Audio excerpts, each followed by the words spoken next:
किया गया है, उसको यदि समझने के लिए उसको शिष्य को, योग्य पुत्र को जैसे आप अपनी संपत्ति प्रदान करते हैं, वैसे ही योग्य गुरु योग्य शिष्य को अपनी संपदा प्रदान करते हैं।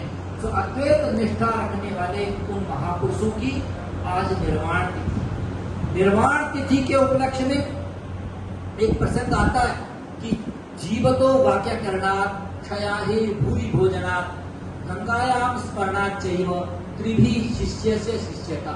3 से शिष्यों की शिष्यता सिद्ध होती है कि पहले जीवतो वाक्य करना, जीवित रहते उनके बातों का हम पालन करें, उन्होंने जो हमको सीख बताई, जो शिक्षाएं दी, जो अद्वैत तत्व का बोध कराया, जो हमको उन्होंने समझाया, उनको हम पालन करें। क्षयाहे भूरि भोजनात्, और जब उनकी पुण्य तिथि आती है, जब भूरि भोजन हटाने काले न हो, संत महात्माओं का दर्शन हो, और गंगायाम स्मरणात् चैव, और गंगा के तट पर, ये तो हम गंगा के टापू में बैठे, इधर भी गंगा इधर भी गंगा, जिधर जाओ गंगा, गंगा के बीच में। ये कह सकते हैं कि ये वैरागी कैंप का ये अक्रिय धाम है, ये एकदम गंगा की गोद में बैठा, गंगा द्वीप है, गंगा के द्वीप है, गंगा द्वीप गंगा की गोद में बैठे हैं।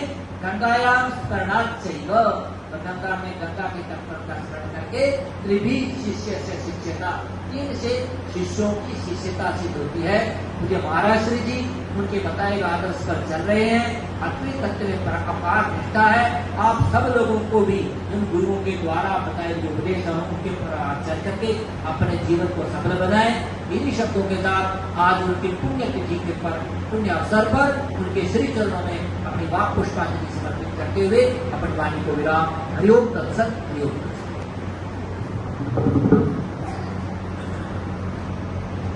आचार्य श्री ने गागर में सागर भर दिया, अर्थात संक्षिप्त सार शब्द में ही उस परम तत्व को समझाने का प्रयास किया कि महापुरुष किसको उपदेश देते हैं। तो महाराज श्री श्वेतासोपनिषद का मंत्र द्वारा स्पष्टीकरण किया, या तो आपका पितरी शिष्य हो या आपका पुत्र हो, लेकिन वो भी पात्र हो, तो उस ब्रह्म विद्या का अधिकारी है। जिसका चित्त शांत नहीं है, विक्षिप्त चित्त है, उसके लिए वेदांत गले उतरना नहीं। इसलिए जिसका चित्त शांत हो गया, यहाँ पर कहा कि योग और साधना किसके लिए है? साधना उपासना वो जीव के चित्त को मल आवरण विक्षेप से दूर करने के लिए।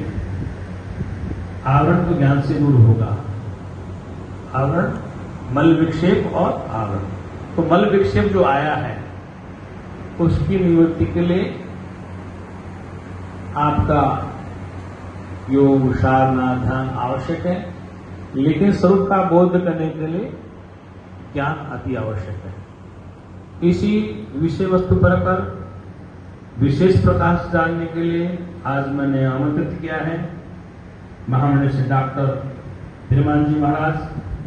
वो आश्रमाज प्रथम बार पधारे हैं, उनका मैं इस संस्था की ओर से, आश्रम की ओर से हृदय से स्वागत करता हूँ।